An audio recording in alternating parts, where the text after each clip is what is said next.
마라나타.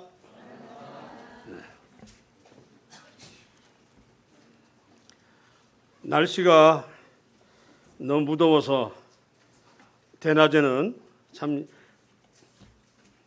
돌아다니기가 너무 힘듭니다. 그죠? 이럴 때 조심하시고 특히 음식물도 조심해야 되겠다입니다. 저는 뭐 예배당 나오니까 제일 시원하고 좋아요. 네. 우리 주차장 차를 대시는 분들 조심하시기 바랍니다. 하도 들어가는 입구가 풀이 자라서 제가 낯질을 했는데 제가 지금 10방을 맞았어요. 벌한테. 또 한꺼번에 날라오는데, 예. 그냥 오늘 아침에도 어제도 계속 더 가렵더니 그날보다도 그 다음날부터 가렵더라고요. 10방 썼는데 평소에 봉침을 맞아줘서 면역성이 있어가지고 견뎠습니다. 남들이 보면 쇼크사 할 수 있다고 하는데, 예, 조심하셔야 되겠어요. 아직도 지금 하다가 제가 좀 멈췄습니다. 한번 더 해야 되는데 뭐 망을 쓰고 하든지 해야 될 텐데, 예, 조심하세요. 우리 주차장. 오늘 말씀은 뭘로 할까 하기 전에 먼저 마가복음 11장을, 오늘 중심 말씀은 아닌데 7절서부터 14절까지 있는 내용을 요약을 하겠습니다. 우리 주님 예수님께서 드디어 예루살렘으로 입성을 하시는데, 제가 예루살렘을 가봐서 알지만 감람산 이렇게 내려가면서 옆에는 또 유대인들의 무덤이 있고 좀 더 내려가면 겟세마네 동산이 있는 그 길로 내려가면서 이제 어린 나귀를 타시고, 그리고 그 백성들이 자기 옷을 벗어서 나귀의 안장으로 이렇게 깔고, 어떤 이는 바닥에도 깔고, 어떤 이는 종려나무로 가지를 잘라서 바닥에 깔고, 어쨌든 호산나 하면서 요란스럽게 입성을 합니다. 사실은 그분이 인류의 해방자로서 구원자로서 손색이 없으신 왕으로서의 대접을 받는 모습입니다. 어린 나귀를 탔다고 하는데 제가 타면 안 되지만 주님이 굉장히 말랐나 봐요. 어린 나귀 새끼를 탈 수 있을 정도니까 저는 안 되죠, 아무래도. 예. 그만큼 마르셨다고 생각하면 됩니다. 자, 그래서 이렇게 많은 백성들이 요란하게 환영을 해서 우리 주님이 상당히 칭찬하실 줄 알았는데 12절 이튿날 베다니에서 나왔을 때 배가 고프셨어요. 그래서 길가에 무화과 나무가 있었나 보는데 12절입니다. 11장 마가복음입니다. 예, 지금 잘 모르세요? 마가복음 11장 12절. 그 무화과 나무를 보니까 잎새는 무성한데 뭐가 없어요? 열매가 없었어요. 14절에 이제부터 영원토록 사람이 내게서 열매를 따먹지 못하리라. 이 말씀은 앞에 있는 말씀하고 연결되어 있어요. 그 이스라엘 백성들이 그를 왕으로 맞이하고 호산나 했는데 정작 당신이 바라시는 열매 맺는, 즉 구원받을 만한 사람은 많다 적다? 작다는 것이죠. 그렇게 요란하게 환영을 했지만 저 무화과 나무를 보니까 열매가 없듯이 잎만 무성하고 정작 구원의 열매가 없다고 하는 것을 비유적으로 하신 말씀입니다.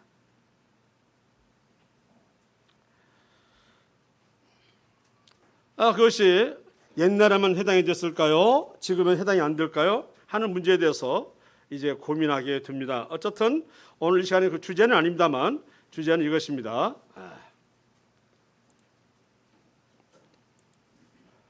자, 주제가 뭐라고 되어 있어요? 하나님의 상급. 상급이라고 하는 것은 어떤 노력에 대한 대가를 주시는 거잖아요. 그죠? 이제 처음 출발하는 것이기 때문에 말씀을 세 군데를 같이 읽겠습니다. 첫째, 시작. 전장에 내려갔던 자의 분깃이나 소유물 곁에 머물렀던 자의 분깃이 일반일지니 같이 분배할 것이니라. 두 번째, 시작. 너희가 짐을 서로 지라. 그리하여 그리스도의 법을 성취하라. 세 번째, 시작. 그리스도에게서 온 몸이 각 마디를 통하여 도움을 받음으로 연결되고 결합되어 각 지체의 분량대로 역사하여 그 몸을 자라게 하며 사랑 안에서 스스로 세우느니라. 자, 히브리서 이 부분도 좀 보겠습니다. 역시 주제 말씀은 아니지만 오늘날 우리 형편과 우리 신앙의 상태와 연결해서 다시 한번 보겠습니다. 나는 안전합니까? 자, 히브리서 6장에 이런 말씀이 있죠. 한 번 빛을 받고 하늘의 은사를 맛보고 성령에 참여한 바 되고 하나님의 선한 말씀과 내세의 능력을 맛보고도 이 정도면은 믿음 있는 자예요? 믿음이 없는 자예요? 있는 자죠. 타락한 자들은 다시 새롭게 하여 회개하게 할 수 없나니 이는 그들이 하나님의 아들을 다시 십자가에 못 박아 드러내놓고 욕되게 함이라. 이것을 이제 어떻게 해석하느냐? 일반 교파처럼 구원을 얻었다가 사라졌다가 얻었다 이렇게 말을 하면 우리하고는 맞지 않죠. 결국 이 말씀대로 하면, 그래서 타락을 해서 다시 회개할 수 없다고 한다면 결론적으로 말하면 구원을 받았다 안 받았다. 일단 이렇게 우리는 분별을 합니다. 물론 히브리서기 때문에 당연히 그 대상은 그리스도인이긴 하지만 유대인입니다. 누구예요? 유대인. 그래서 히브리서를 보게 되면 유대인의 대제사장이랄지 천사랄지 또 그리고 그 제사를 드린 거랄지 제물이랄지 참 많이 나와요. 그래서 아니 옛날 율법을 거치지 않은 신약의 그리스도인들에게 히브리서는 뭘까 했는데 유대인으로서 구원받은 사람들이 그 안에 전통으로 쫙 젖어 있기 때문에 그 전통을 통해서 설명하는 거 아닙니까? 자, 너희들이 예전에 맺었던 그 약속이 흠이 없었더라면 내가 왜 다른 것을 또 주겠느냐? 예수님께서 말씀하신 유월절 만찬 때 이건 내 피로 세운 새 뭐라고 써요? 언약이라고 말씀하셨어요. 구약 때도 내가 유대인과 새로운 언약을 맺을 것이라고 말씀하고 있습니다. 우리는 새 언약에서 구원을 받았기 때문에 앞서 있는 내용을 정확히 알지 못해도 우리의 구원은 관계가 없지만 이미 그 앞에 전통과 유전에 완전히 젖어 있는 유대인들에게는 어떻게 우리 조상들은 매번 제사를 드려가지고 그때 죄를 없앴는데 뭘 한 번에 끝내냐 막 이렇게 하기 때문에 그것을 설명하기 위해서 만든 부분이 뭐냐면 히브리서예요. 히브리 누구를 가리키는 사람들이라고요? 유대인, 이방인이 아니고. 정작 유대인들은 우리는 하나님으로부터 선택된 민족 선민, 또 거룩하게 구별되었다 성민, 또 우리는 제사장 나라다라고 했지만 그들이 가졌던 언약은 완벽한 언약이 아니라 흠 있는 언약이었다. 정작 개, 돼지로 비웃음을 사고 멸시했던 우리는 그 예전 언약은 알지도 못하고 예수님께서 십자가 달려 돌아가신 그 희생으로 말미 얻은 새 언약으로 구원받았는데 제사장이 매번 서서 제사를 드리지만 죄를 다 없앨 수 없었지만 우리는 한 번에 끝을 냈다. 단번에 당신의 몸을 들이심으로 우리는 거룩함을 얻었느라. 이 부분을 이해를 못하는 사람이 누구냐면 유대인들이었다 그 말이에요. 그래서 그것을 설명해서 만든 것이 히브리서죠. 그런데 놀랍게도 우리도 많이 사용을 합니다. 자, 방금 드렸던 말씀 유대인 출신 그리스도에 대한 말씀이죠. 율법에 젖어산 유대인들이 구원을 받지 않았더라도 이 말씀처럼 이런 간헐적인 경험이 가능할 것이나 정작 생명이 없음을 의미한다. 유대인만큼은 우리도 여호와 하나님을 그렇게 하나님으로 인정하느냐 하는 부분은 저는 자신이 없어요. 유대인들은 감히 하나님 이름조차 입에 올리는 것을 뭐했어요? 꺼려했습니다. 우리가 성경 개화 시간에 배웠죠? 시나이 산에서 막 하나님이 등장하시는데 벼락이 치고 번개가 울리고 그리고 막 구름이 막 산이 움직이는 거야. 그러니까 우리가 죽을까 하니 직접 우리한테 말씀하지 마시고 모세를 통해서 말씀하게 해달라. 두려운 거예요. 하나님. 여호와 하나님. 그런데 그 두려움이 맞는 거예요. 그래서 하나님에 대해서 함부로 말하는 것은 옳은 태도가 절대로 아닙니다. 근데 그 말 나오대요. 성경 개관 시간에 오 마이 갓이라고 뜻밖의 일을 당하거나 그러면 뭐라고 그래요? 오 마이 갓인데 써서는 된다 안 된다? 안 되죠. 오 나의 하나님, 왜 그때 그 말이 나와? 그래서 뭐라고 써요? 젠장, 그 말이라고 안 있습니까? 이게 뭐냐면 여호와 이름을 망령되이 일컫지 말라 하지만 망령되이 읽고 있잖아요. 아예 그냥 단문으로 금원처럼 되어 있어요. 아주 그냥. 그런 말은 절대로 써서는 안 될 말씀이라고 했습니다. 자, 한 번 빛을 받고 사실은 늘 빛을 받아야 되죠. 근데 제가 이 부분을 우리가 가지고 있는 주예서를 보니까 그 이름을 갑자기 잊었네. 그 까만 주예서를 쓴 사람 누구 이름 잊어버렸네. 그 맥도날드 말고 또 있잖아요. 까만 거 표지로 계속 나 시리즈 나온 거 있죠. 네. 아니 주예서인데 1년 맥도날드 말고 또 검정색으로만 되어 있는 게 있어요. 또 12권 몇 권이야. 예. 거기에 보면 나 봤더니 빛이라고 하는 것은 세례를 의미한다. 뭐 이런 말 나오고 그래서 특이하긴 하지만 어쨌든 그래 은사라고 하는 것은 복음이다. 뭐 이런 식으로 얘기를 했길래 일련 맥도날드는 그렇게 안 했기 때문에 내가 그런 얘기만 합니다. 근데 책장에는 두 질이 들어 있어요. 일련 맥도날드하고 그 사람 것하고 다 전도 출판사 나온 겁니다. 그런데 늘 빛을 받아야 하며 맛보고는 먹지를 못하고 맛만 보았다.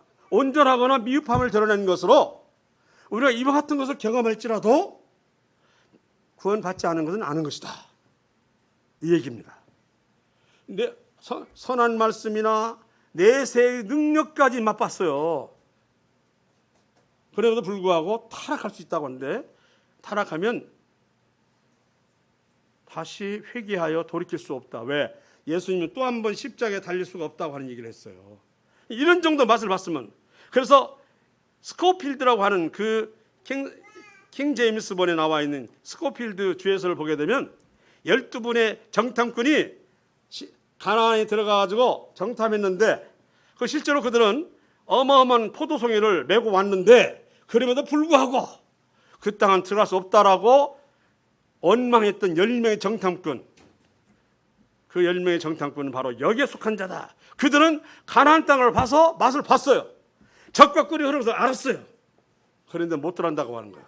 이렇게 스코필드는 또 그렇게 분별했습니다. 포고도 못 들어가는 거예요. 단지 갈렙과 여호수아만 들어갔다. 이런 얘기를 하면서 우리가 고린도 전세 나옵니까? 아니 후세 나옵니까? 너희는 믿음 가운데 있는가 자신을 시험해보고 그죠? 확증하라. 너희 안에 그리스도인이 없느냐? 그럼 너는 버리운 자니라고 나왔어요. 고린도서에 나오죠? 오늘 이 시간을 꼭 알시기 바랍니다. 나오잖아요. 13장. 꼭 시간입니다. 자, 오늘 시간에는 이것이 상급에 대해서 얘기하는 이 상급을 쌓지 않으면 나머지는 타락이에요. 쇠락이라고 할까요? 침륜이라고 할까요? 그 상급을 쌓지 아니하면 히브리서 6장에 잘못하면 거기에 갇힐 수가 있다고 하는 얘기를 하는 겁니다. 나아가지 않으면 정체죠. 즉 후퇴가 된다는 것이죠. 상급을 쌓는 일이 없으면 바로 자신이 어떤 믿음 가운데 있는가를 항상 자신을 시험해 보라고 하는 것입니다. 자, 희생과 헌신으로 하나님 앞에 또는 그리스도 앞에 드려지고 또한 나아가는 분은 어떻게 상급을 말씀하고 있는가 보겠습니다. 예수께서 이르시되 내가 진실로 너희에게 이르노니 진실로라고 그랬습니다. 그 말씀이 없어도 하나님 말씀은 하나도 버릴 것이 없는데 진실로는 더 중요하다 해서 당구장 표시하는 것을 진실로라고 아시죠?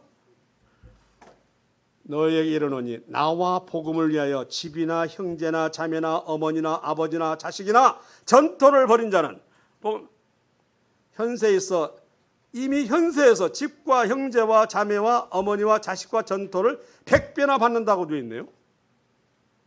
박해를 개마에 받고 내세 영생을 받지 못할 자가 없느니라. 100배라고 하는 것에 대해서는 쉬운 일이 아닙니다. 내가 투자한 내용에 100%를 받아도 굉장한 것인데, 밑에 볼까요? 그리스도를 위한 투자로 방대한 수익이 몇 퍼센트입니까? 100배면 10,000% 아니요? 10,000%. 10,000%를 얘기하고 있는 거예요. 그러니까 전에 그새 말씀하셨죠. 각자에게 주어진 달란트, 자, 1달란트, 2달란트, 5달란트 말했지만 달란트라고 하는 것은 각자 자기가 질 수 있는 최고의 금덩어리라고 했잖아요. 어마어마한 돈이라고 했잖아요. 자기가 가져갈 수 있는 최고의 금덩어리, 무게입니다. 하나님께 드려지는 헌신과 봉사는 그저 세겔로 계산되는 게 아니고 달란트로 계산되는 것이다 이 말입니다. 달란트로. 그래서 맡겨진 은사도 1세겔, 2세겔, 5세겔이 아니요. 평생에 가질 수 없는 그 어마어마한 금액, 달란트로 얘기를 했어요. 자신이 짊어질 수 있는 최고의 무게, 금을 생각해 보세요. 그 얼마일 것인가.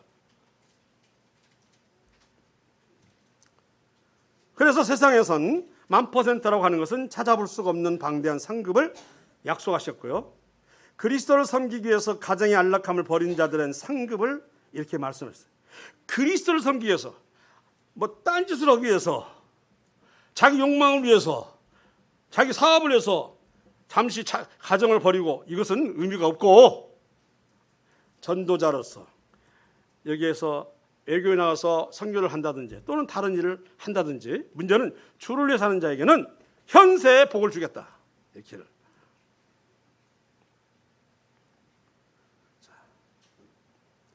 자녀들이 영어를 잘하려면 선교사 나가면 된대. 다 하나같이 어디로 가요? 자녀들은 다 미국이나 호주로 다 영어권으로 가가지고 대학 나와. 어느는 그냥 그 나라 어디다가 한국어에다가 영어까지 3가지로 한다. 웃지 못할 얘기가 나올 정도입니다. 자, 보세요. 가정을 이루는 기쁨을 초월하거나 복음을 위해 좋은 것들을 단절한 사람, 넘치는 상급으로 세계의 가족을 주기로 약속을 받았다 이 말이죠. 희생과 헌신에 대해서 우리 주님께서는 아십니다.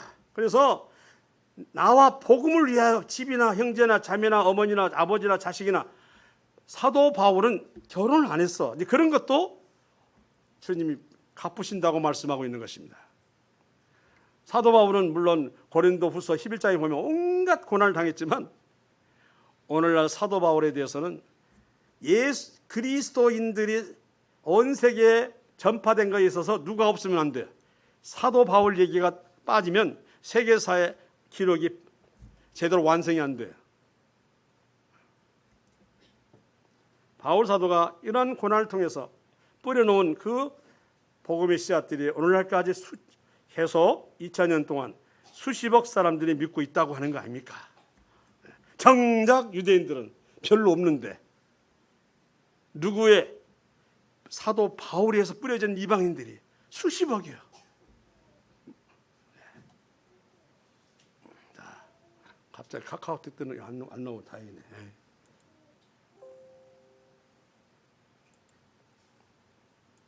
자, 10,000%의 수익률을 주겠다. 이거 현실적으로는 이렇게 투자 금액에 10,000% 주는 건 없죠? 있을 수 없습니다. 또 하나, 예수라는 보배로운 이름을 위하여 부동산 토지나 특권을 포기한 사람들은 상급으로 나라와 대륙을 주장하는 특권을 얻을 수 있다라고 말씀하고 있습니다.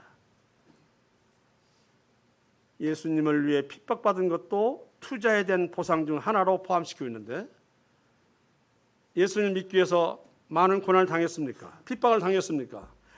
어마어마한 상급으로 계산이 될 것입니다. 많은 슬픔을 겪었습니까? 많은 아픔을 겪었습니까?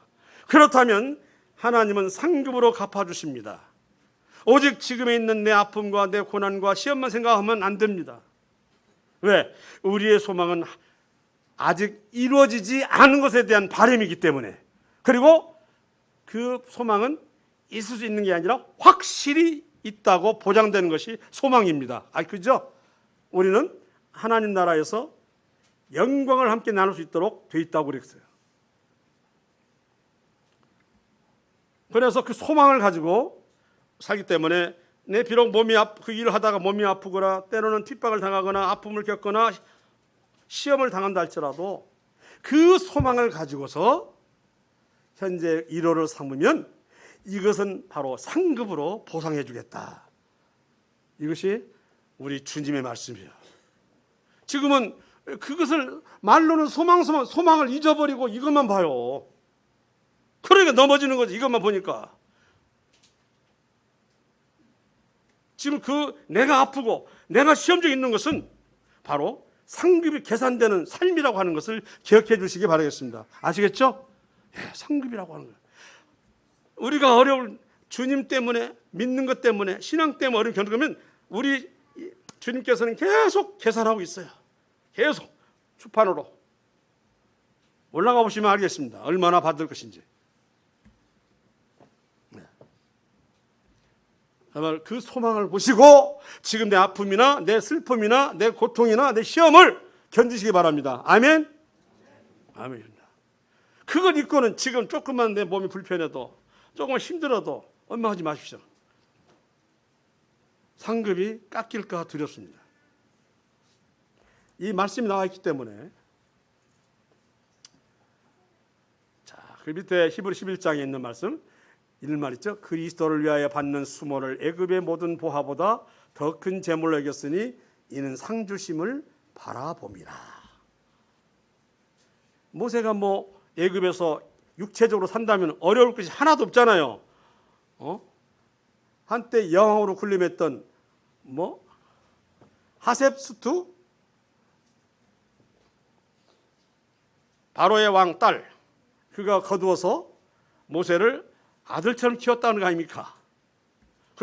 그리고 실제로 하셉스투는 여왕이 되었습니다. 그 뒤에 토트모스 3세 때 핍박을 받아서 쫓겨나게 되고 이런 얘기가 나오던데 그 얘기는 제초하고, 문제는 모세를 보면 바로 이와 같은 애굽의 모든 보화보다 더 큰 재물로 여겼다. 이렇게 말씀하고 있는 것입니다. 모세는 80세가 되어서, 아론은 83세, 미리암은 86세가 되어서 드디어 바로왕에 나섰고, 바로왕과 10번에 거친 재앙을 거쳐서 승리해서 자신들의 그 백성들을, 200만에서 300만에 해당되는 백성들을 해방시켜 나오는 거 아닙니까? 40대로 일한 것이 아니라 80세. 그래서 이제는 젊은 사람만 일한다고 하는 것에 대해서는 관념을 깨십시오. 우리 노 성도님도 분명히 성경 말씀에는 나와 있습니다.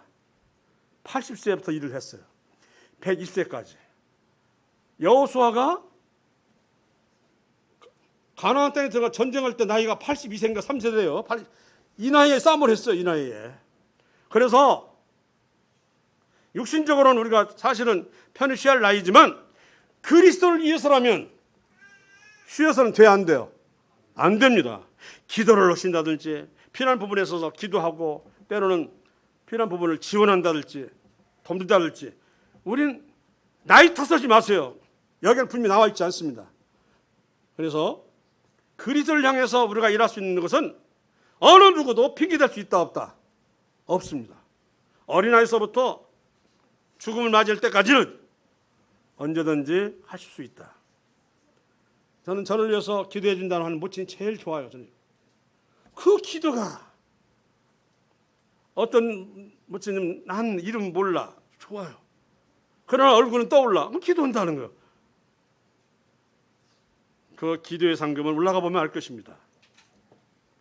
기린노 교회가 이종된 것도 어떤 물리적인 어떤 일보다는 그런 기도의 힘이 더 셌을 거다라고 생각을 합니다. 이것도 우리 누구도 할 수 있는 것입니다. 기도는 이것조차 안 한다면 핑계대는 것이죠. 자, 솔로몬이 여호와를 사랑하고 그의 아버지 다윗의 법도를 행하였으나 산당에서 제사하며 분향하더라. 아직 성전이 없었기 때문이죠. 이에 왕이 제사하러 기브온을 가니 예루살렘에서 한 15분쯤 걸리더라고. 거기는 산당이 큼이라 솔로몬이 그 제단에 1천 번제를 드렸더니, 열왕기상 3장 말씀인데 번제를 한 번 드린 것도 그냥 온갖 많은 걸 준비해가지고 가야 할 것인데 1천 번을 드린다는 것, 이거 가능할까요? 짐승을 잡아서 드리는 것이 한 번 가지고도 그냥 온몸에 피가 튀게 하는 어려운 일일 것인데 1천 번이나 드렸다. 솔로몬은 형 아도니아 방해로 가까스로 왕이 됐어요. 아시죠? 네. 아도니아가 아비아달이니 요압이니 깨가지고는 왕이 되려고 하니까 다윗이 늙었고 이제 정신이 혼멸돼. 그러자 바세바가 다윗 왕에게 이러시면 안 됩니다 하고는 얘기를 한 끝에 사독 제사장을 부르라 해가지고 이제 그를 선포하라 해서 겨우겨우 왕이 됐어요. 그런데 거기 보면 그는 아비 다윗의 법도를 행하였으나, 행하였다고 한다. 산당에서, 이것은 잘못이라기보다 아직은 성전이 없었어요. 자, 번제를 드리는 1천 번에 드렸다. 무려 서너 번이나 10번도 아닌 1000번이나 제사를 드리면 오늘날에 과연 가능한 일일까? 그는 참으로 어렵게 왕이 되었기 때문에, 그리고 아버지가 돌아가셨어. 그러면 의지할 것이 누구밖에 없어요? 하나님밖에 없었어요. 다윗이 저렇게 하나님으로부터 칭찬을 받는 이유도 누구만을 의지했기 때문에, 하나님만 의지했기 때문이에요. 하나님은 당신님을 온전히 의뢰하는 자를 그렇게 좋아하셔요. 막 사족이 붙어가지고 더더덜 붙어가지고 자기를 좋아하는 것보다 오로지 그냥 당신이 문 앞에 탁 엎드려서 또는 붙잡고 의지하는 이런 사람을 그렇게 좋아하셔요. 그는 얼마나 자신이 감당할 일이 그렇게 걱정이 되었으면 1천 번이나 드렸어요. 아낌없이 된 솔로몬의 하나님 향한 사랑을 알 수 있지만 또 나약한 자기를 왕으로서 지키기 위해서도 또 그렇게 했을 수도 있습니다. 이제는 누구 의지할 수도 없어요. 하나님입니다. 우리가 자신이 딱 의지할 것이 많아요. 가족도 있고 때는 가지고 있는 재력도 있고 또 다른 더 알만한 방법도 있고 하면 하나님 앞에 엎드려서 시간이 적어져. 그것은 결코 신앙적으로 좋은 게 아니에요. 그런 게 있어도 먼저 누구를 잡는 연습? 하나님을 찾는 연습을 한다. 그런 게 있어도 재력도 있고 가족도 많고 방법들도 많이 알지만 정작 내 일이 함에 있어서 먼저 하나님 붙들고 나가는, 그것은 하나님이 좋아하셔요. 너덜너덜 붙어가지고 안 돼가지고 나중에 와서야 하나님 저를 살려주시오 한다든지 저를 어떻게 좀 이 어려운 상황에서 건져주셔야 한다면 하나님이 그것도 들어주시긴 하지만 너무나 많은 것을 놓치고 있는 것이 아니겠습니까? 그는 새 왕으로서 신하나 백성들에게 환심을 사야 할 것이나 먼저 하나님께 드리고 섬기는 신앙적 태도를 보였습니다. 기브온에서 밤에 여호와께서 솔로몬의 꿈에 나타나시니라. 하나님이 이르시되 내가 네게 무엇을 줄고 너는 구하라. 자, 이런 말씀하셨다. 1,000번이나 드렸으니 1,000번 드리면 하루에 몇 번 드린 거예요? 하루만 드렸다가는 3년 드려야 되니 그것도 쉽지 않죠. 거의 한 몇 번씩 드렸겠죠. 그렇다 할지라도 말이 그렇지 쉽게 장담할 수 있는 그 제사가 아닙니다. 그죠? 1,000번 드린다는 게 쉬운 일이냐고. 평생을 다 드려도 그렇게 안 되지. 평생을 드려도. 이렇게 그가 엎드렸을 때 하나님 아셨습니다. 솔로몬은 자기에 대한 절대적인 믿음과 의뢰를 알았어요. 그 나타나신 거예요. 예, 하나님이 그에게 이르시되 네가 이것을 구하도다 하고 이제 뭘 구했어요? 장수를 구했던가요? 장수함을? 아니 부유함을 구했던가요? 아니죠. 자기가 지혜가 짧으니까 누구를? 백성들을 다스릴 수 있는 이 지혜를 달라고 그랬어요. 분별력, 판단력을 주십시오. 그래야 이 많은 백성들을 제가 잘 넘어지지 않고 다스릴 수 있습니다. 그렇지 않으면 저는 쫓겨납니다. 이것이죠. 그러자 하나님 하신 거예요. 너는 장수하기를 구하지 아니하며 부도 구하지 아니하며 자기 원수 생명을 멸하기도 구하지 아니하고 오직 송사를 듣고 분별하는 지혜를 구하였으니 하면서 방금 말씀하셨던 부함, 권력, 원수에 대한 진멸, 이 모든 것을 들어준 것이고 그의 지혜는 너무나 높아서 백성들을 다스리는데 조금도 부족함이 있었다 없었다? 없었고 오늘까지도 솔로몬의 지혜라 해서 학교 현장에서도 사용되고 있는 것들이 있지 않습니까? 뭐 창기끼리 둘이 같은 방에 잤는데 아기를, 그죠? 한 창기에 낳은 아기를 두고서 하는 재판 얘기 같은 거 유명하죠? 하도 유명하기 때문에 말하지 않겠습니다. 자기 아이가 아닌 사람은 내 이 둘을 확 반절 나눠서 줄 테니 그렇지 않으려고 했던 게 그렇게 하세요. 그러나 낳은 사람은 그렇게 말합니까? 아니 그러지 마. 그냥 주세요. 줘.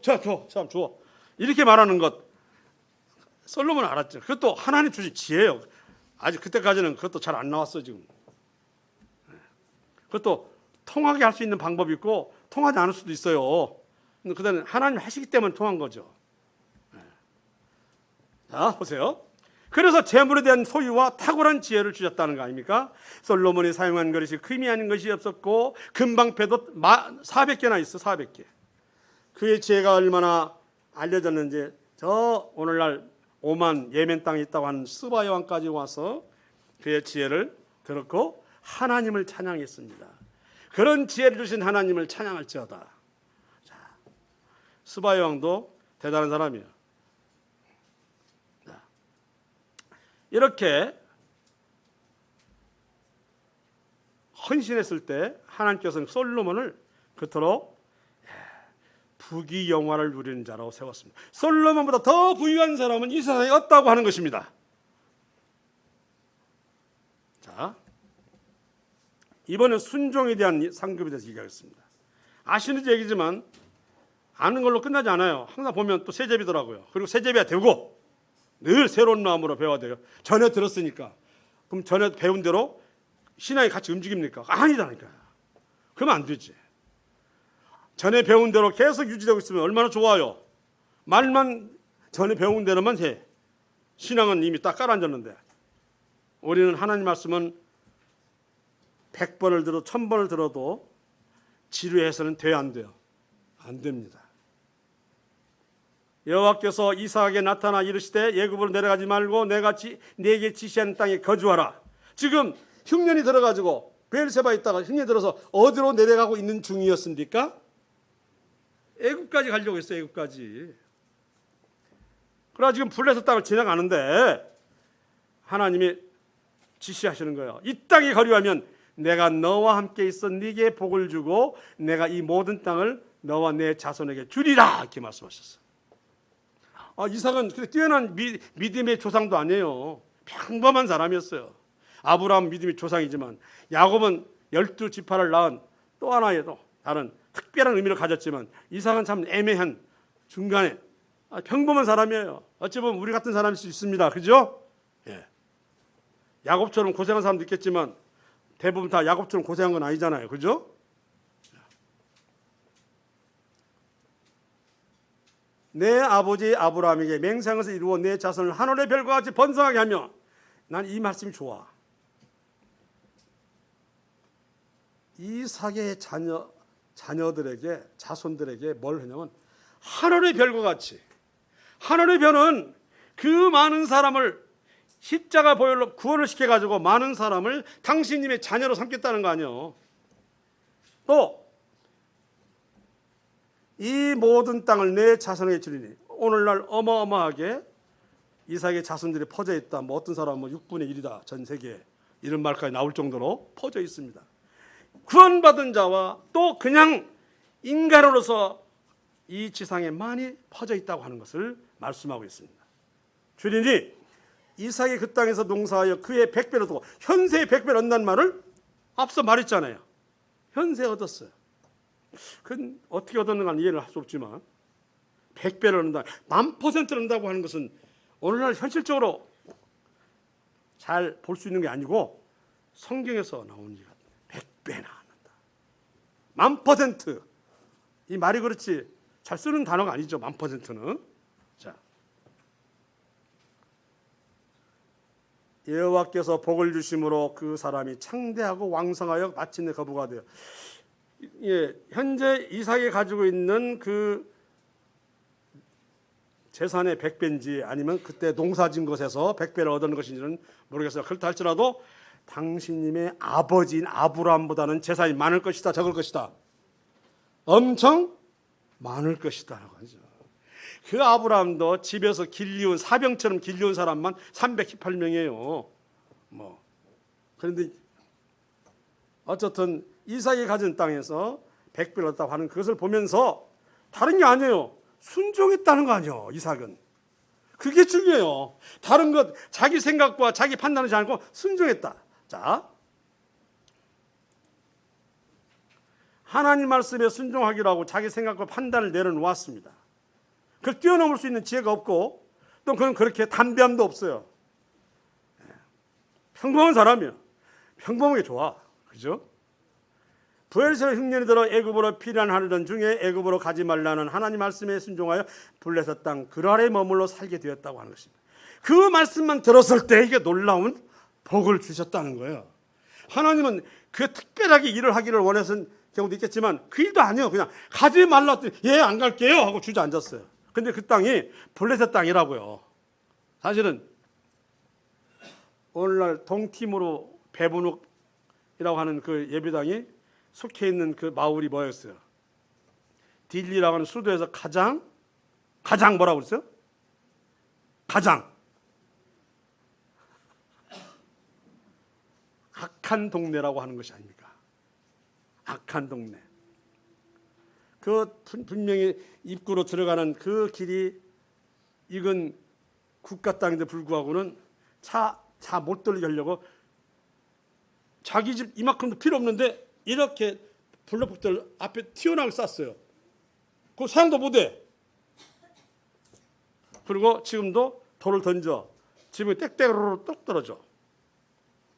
그리고 주일학교 어린이들 모았다 하면 며칠 내로 당장 흩어버리고.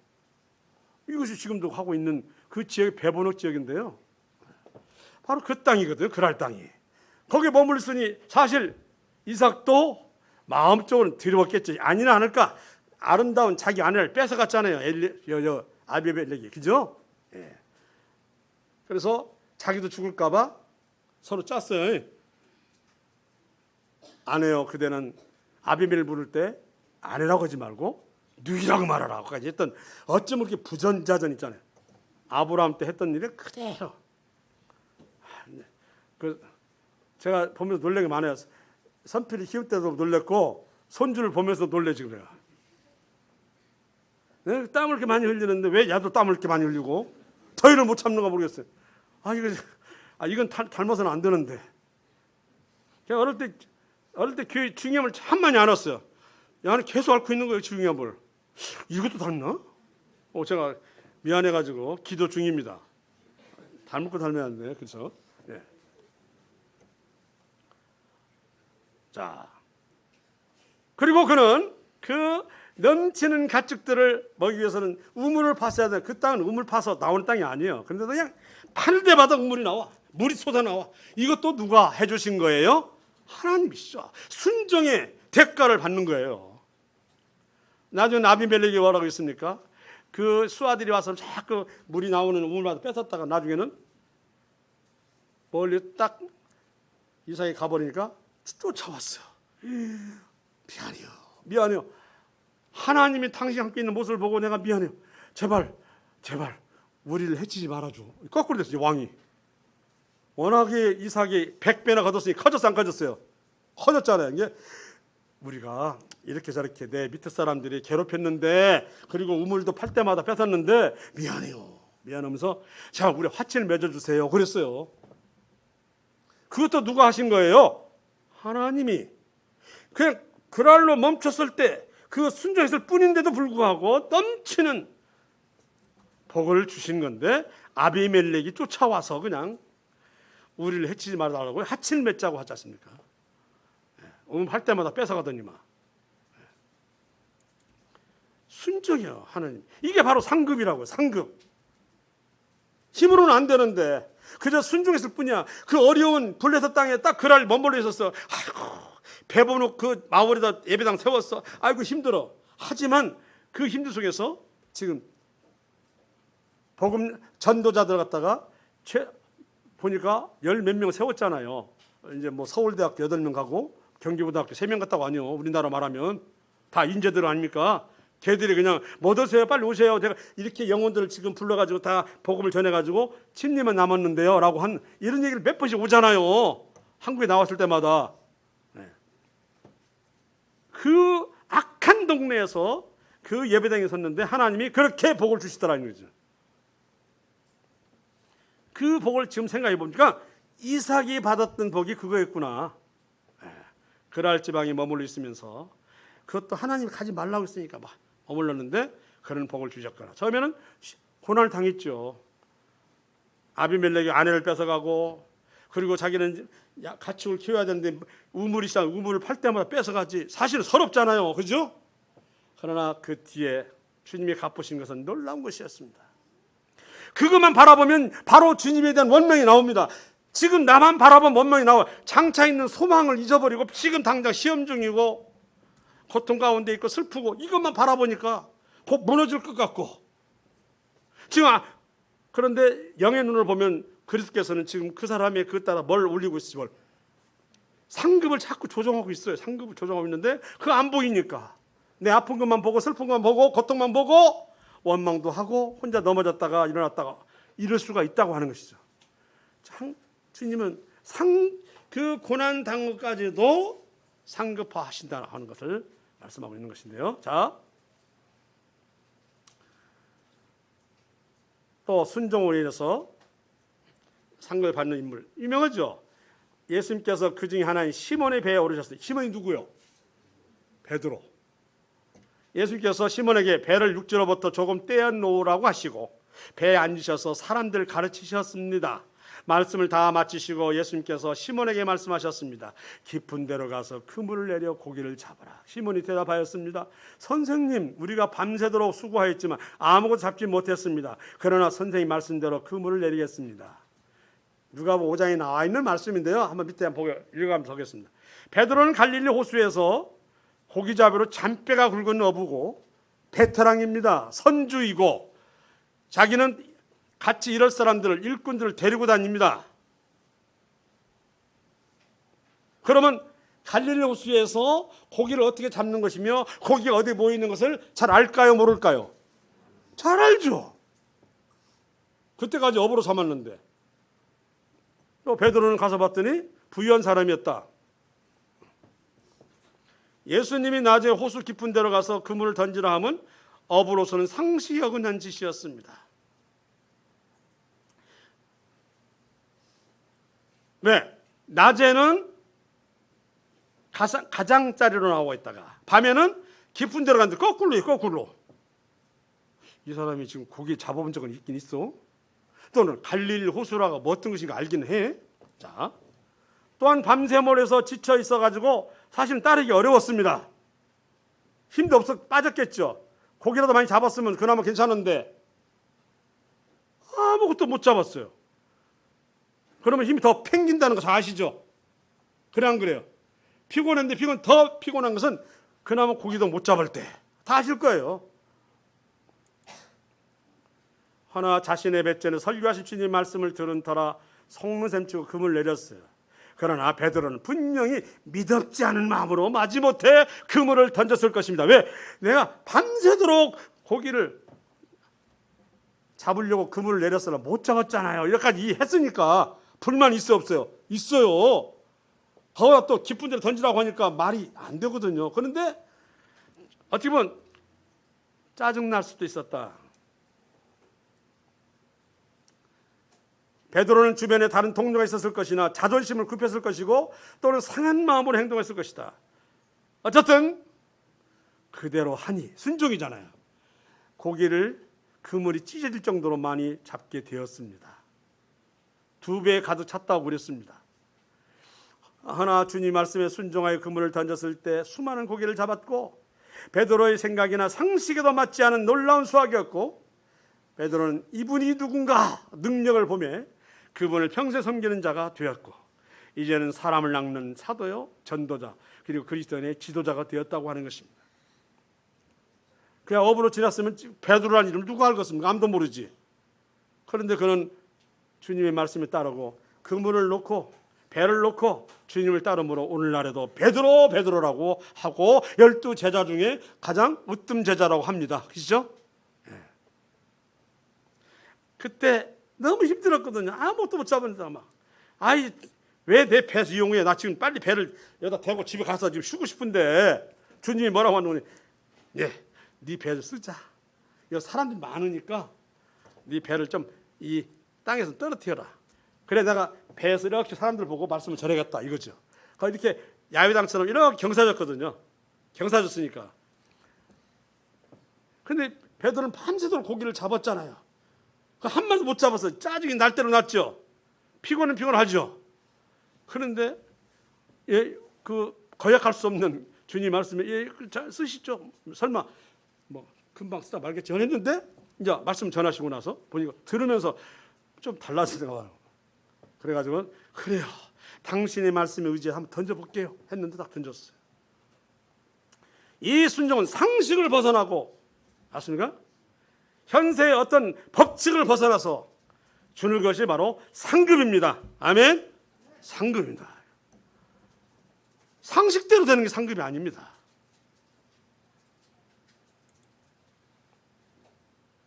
하나 더 하고 말 정리하겠습니다. 뭐 잘 알고 있죠. 성김에 대한 상급이 하나 오겠습니다. 욥바에 다비다라는 여제자가 있으니 그 이름을 번역하면 도루가라. 뭐 모르시는 분 없을 테지만 또 모를 수도 있어요. 또 한번 하겠습니다. 선행과 구제하는 심이 많더니 그때 병들어 죽음에 시체를 씻어 다락에 누이니라. 룻다가 욥바에서 가까운지라 제자들이 베드로가 거기 있음을 듣고 두 사람을 보내어 지체 말고 와달라고 간청하여 베드로가 일어나 그들과 함께 가서 이르매 그들이 데리고 다락방에 올라가니 모든 과부가 베드로 곁에 서서 울며 방금 죽은 도루가 그들과 함께 있을 때 지은 속옷과 겉을 다 내어 보인다고 했습니다. 아이고 참 과부는 돌아보라 했는데 과부들이 막 우는 거예요. 다비다라는 여자가 과부들을 돕는 헌신적인 모습이 그려졌잖아요. 그죠? 옷을 보여줬어요. 다른 건 몰라도 바느질을 뛰어났겠죠. 바느질. 우리는 여러 가지 기능이 필요한 게 아니라 한 가지만라도 좋아. 바느질로 과부들의 속옷과 겉을 지어 섬기는 모습이 그녀의 죽음이 이들에게 얼마나 절망적으로 느껴지는가를 통해 실감 있게 묘사되고 있습니다. 이 옷이 이 사람이 해서 우리가 지금까지 이렇게 입고 생활했었는데 이분이 죽었으니 어떡하는 거야. 도루가는 과부들에게 있어서는 죽어서는 안 될 정도로 꼭 필요한 사람이었어요. 다른 먹을 거 줬다는 말은 모르겠어요. 다른 돈을 줬다는 말은 모르겠어요. 단지 옷을 줬으면 사실 그 당시 옷은 중요하긴 하죠. 옷을 속옷도 겉옷도 틈나는 대로 해서 쳐서 주었다고 하는 것입니다. 얼마나 섬김을 받았으면 그의 죽음을 이토록 애통할 수 있을까? 그 여제자일 수도 있지만 그렇다고 무슨 남을 가르치는 사도도 아니고 교사도 아닐 거예요. 여자니까. 그런데 이렇게 과부들이 우는 거예요. 남들 보면 그래 어떡하라고 죽었는데 어떡하라고 이렇게 할 수밖에 없는 상황이잖아요. 근데 베드로에게 부탁하는 거야. 베드로에게 부탁했을 때는 뭐 해주기를 바란 거죠? 부탁할 때는 왜? 다시 뭐예요? 살려주기를 바랐겠죠. 베드로가 사람을 다 내보내고 무릎을 꿇고 기도하고 돌이켜 시체를 향하여 이르되 다비다 일어나라 하니 그가 눈을 떠 베드로를 보고 일어나 앉은지라. 다비다는 사실 억울해요. 이제 자기도 고생 끝내고 하나님 나라에서 그러죠? 존경하는 그리고 사랑하시는 하나님과 더불어 영광을 누릴 수 있는 그 기회를 가졌는데 하나님이 다윗아 다시 내려가라. 억울하지. 그런데 이 부분이 참 중요해요. 과부의 돕는 거, 고아를 돕는 거 너무 중요해요.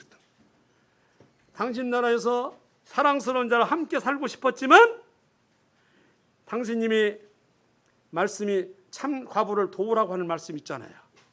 그래서 저렇게 울고 있는 저 과부를 도와라 하고 다시 내려보냈다고 하는 거 아니에요. 영혼을. 다윗은 말할 수 없는 상급을 쌓겠죠. 그냥 한마디로 뭐예요? 사망과 부활을 경험했던 어찌 보면 여자는 이 처음 아닌가요? 사망과 부활했잖아요. 구제를 이렇게 하나님께서 중요시했다고 하는 것이. 구제를 했음에도 이렇게 놀랍게 사망과 생명을 인생살이에서는 있을 수 없는 일이잖아요. 죽었다가 살아나는 거. 아픈 사람 고치는 건 있을 수 있지만 이런 놀라운 기적을 베푸셨는데 바로 구제 활동하는 이런 그의 봉사성에서 주신 겁니다. 죽었다 살아난 것은 100배, 1000배가 말할 거 없잖아요. 이게 배수로 말할 수 있는 게 아니에요. 그죠? 죽었다가 살아나는 것은 10,000배든 100,000배든 뭔 상관이에요. 그건 계산될 수 없는 건데 하나님이 하신 거잖아요. 더 많은 상급을 쌓을 수 있는 기회를 줬다 안 줬다? 주신 거죠. 하나님이 과부들의 울음을 들었고 인간에 대한 사랑이 어떠한가를 보여주신 거예요. 교훈하고 끝내겠습니다. 같이 읽겠습니다. 첫 번째 시작. 우리는 하나님의 동역자들이요 너희는 하나님의 밭이요 하나님의 집이니라. 우린 동역자입니다. 앞서도 한 가지를 제가 지금 얘기를 세 번째만 한번 읽겠습니다. 다시 시작. 전장에 내려갔던 자의 분깃이나 소유물 곁에 머물렀던 자의 분깃이 일반일지니 같이 분배할 것이니라. 이게 무슨 말이구니? 그 다윗이 사울에게 쫓겨가지고 블레셋 땅에 들어갔어요. 그래서 시글랏에다가 이렇게 자신들의 일가 친척과 600명, 그중에 400명은 불량자요. 깡패예요, 깡패. 600명을 전사 그리고 그 가족들이 시글랏에 있었어요. 그래가지고 블레셋과 이게 도우는 체하면서 이제 사울왕하고 싸우려고 하는데 같이 싸우자고 블레셋 왕이 했다가 저놈이 뒤에서 반란씩 모르니까 그러지 마시오. 알았어. 그 대신 끌고는 다니시오. 해가지고 뒤에 따라갔었어요. 근데 3일 만에 와서 보니까 시글랏에 있는 자신의 모든 처자가 아말렉 족속이 와서 싹 포로로 데려갔어요. 모든 재산을. 그러자 함께 따라다녔던 그 600명 사람들이 돌 들어서 막 다윗을 죽이려고 잠깐 가있어요. 여기엔 길이 있다 하고는 이제 우리가 쫓아가서 이 그들이 잡아간 우리의 가족들을 가서 구해내자 해가지고 막 가는 거야. 부설 시내쯤 왔더니 어떻게 빨리 왔는가? 200명의 영사가 아이고 못 가겠어. 우리는 못 가겠어. 겨우서 또 200명 떨구고 400명만 데려간 거예요. 가다가 이제 그 죽어가는 한 애굽 소년을 만났더니 아말렉 족속 어디 갔냐?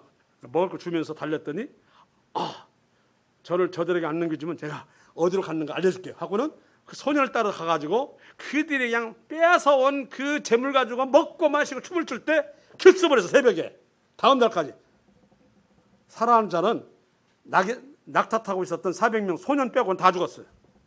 그걸 싹 데리고 왔어요. 그러고 와서 하니까 그 400명의 불량자 악한 자들이 뭐라고 말하는구니? 우리가 뺏은 전리품을 우리가 저 부설 시내에서 발 아프다고 남겨있는 사람들 줄 것 없습니다. 이때 한 얘기야. 같이 동역자 아닙니까? 너무 빨리 가니까 체력이 딸려가지고 주저앉은 거예요. 200명은 아시죠? 그랬더니 전장에 내려갔던 자의 분깃이나 소유물 곁에 겨물던 자의 분깃이 뭐라고 있어요? 일반일치니 같이 주겠다.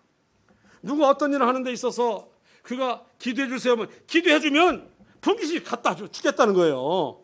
우리가 동역의 의미를 잘 하시기 바랍니다. 꼭 가서 그 일을 행한 사람에게만 전량이 아니고 같이 했던 사람도 뭐라고 했어요? 분깃을 주겠다고 하는 거예요. 그래서 사도 바울 늘 동역자를 데리고 다녔잖아요. 동역자가 필요한 거예요. 왜냐하면 그리스도의 몸은 각각의 지체인데 지체가 모여서 온전함을 이루기 때문에 동역도 서로 이렇게 합쳐서 합력할 때 온전해진다. 아멘이죠? 그래서 동역 없는 혼자 일하는 것은 교만이에요. 같이 일해야 돼요. 그리고 분깃은 뭐라고 했어요? 주겠다는 거 아닙니까? 그러니까 우리가 기도해 주세요. 몸 따라줘도 좀 때로는 금전적으로 도와주세요. 또는 뭐 달리 내가 이쪽 가서 방문을 못 하겠는데 좀 내 대신 한번 해주세요. 좋아요. 다 전부 다 뭐예요? 분깃이 되는 거예요. 이해가시죠? 그래서 우리는 직접적인 그 일을 하지 않는다 할지라도 여기 나온 것처럼 전쟁에 내려갔던 자의 분깃이나 소임을 곁에 모는 자의 분깃은 일반이다라고 하시는 것은 바로 하나님께서 하시는 거예요. 아멘이시죠? 네. 그래서 우리는 어느 것도 할 수 없습니다. 안 돼요. 내가 그거 해봐야 뭡니까? 절대 안 됩니다. 난 너무나 어려서, 난 너무나 나이가 많아서. 핑계 댈 수 있어요? 없어요? 없습니다. 모세가 난 너무 나이가 많아서요. 내 나이가 많은데 지금 저보고 애굽 땅에 가 있는 이스라엘 백성을 구해내라고요? 못 가요. 이랬잖아요. 나이가 많다고. 그때 막 하나님 혼내잖아요. 나이가 많다고. 그래? 나이 많다. 그래. 내가 봐도 늙었다. 야. 아니잖아요. 막 혼내잖아요. 가라고. 그렇게 가지고 200~300만 그 백성들을 해방시켜 나오잖아요. 그래요. 일은 누가 하기 때문에 그 순간은 꼭 내가 하는가? 어처럼 생각하지 착각하고 있다는 것이죠. 그래서 주님의 일에 있어서는 자기를 바라보지 않고 누굴 봐야 돼요? 주님이 해주시겠지. 누가 해주신다고? 주님이 해주시겠지. 꼭 자기만 바라보고 내가 어찌 다 이것을 내가 어떻게 이것을 할 수 있겠어요? 안 된다니까요. 누가 하시겠지? 주님이 하신다는 거예요. 주님이. 이게 중요하다고요. 그죠? 그래서 하나님은 오늘도 아픈 거 있습니까? 슬픈 자 있습니까? 그러면 상급 계속 계산하고 계신다는 거죠. 우리 주님께서. 예. 누가 좀 부족한 일이 하지만 돕고 있어요? 그러면 계산하고 계신 거예요. 그래서 우리가 오늘의 아픔과 슬픔은 있는 소망 가지고서 이루어 삼는 거지. 지금 당장 있는 것은 뭐 어떻게 좋아지고 이게 아니라 그 소망을 인해서 이루가 되고 실제로 말씀을 보고 깨닫게 되면 아픔이 없어지는 건 아닌데도 견딜만 참아질만 하잖아요. 그래 안 그래요? 이게 되잖아요. 그 일도 할 만하고. 그래서 오늘 상급에 대해서 얘기를 했습니다. 어느 누구도 상급을 쌓을 수 없는 자는 없다는 것. 그래서 어떻게 말하는 거니? 나는 부자스러워서 아무것도 못해요. 그래? 일하지 않는 자, 경건치 않은 자라 할지라도 너는 어렵다고 말씀하시는 그 믿음을 네가 믿으면 그것이 뭐가 된다? 의가 된다. 핑계대지 말라. 나는 몸이 부자, 나는 글씨를 모른다? 핑계대지 말라. 이거 일하지 않아도 경건치 않은 자를 어렵다 하시는 그 믿음을 갖고 믿음으로 믿으면 의로 이기겠다. 주님은 그렇게 말씀해요. 그래서 인간의 능력이나 기능성에 대해서는 절대로 변명하지 말라는 거예요. 구원은. 이 말씀을 읽어보면 전혀 그런 걸로 인해서 불평을 못하게 돼 있고 그리고 못한다고 말할 수 없게 돼 있어요. 나는 그를 몰라서 구원 못 받아. 말 돼 안 돼요.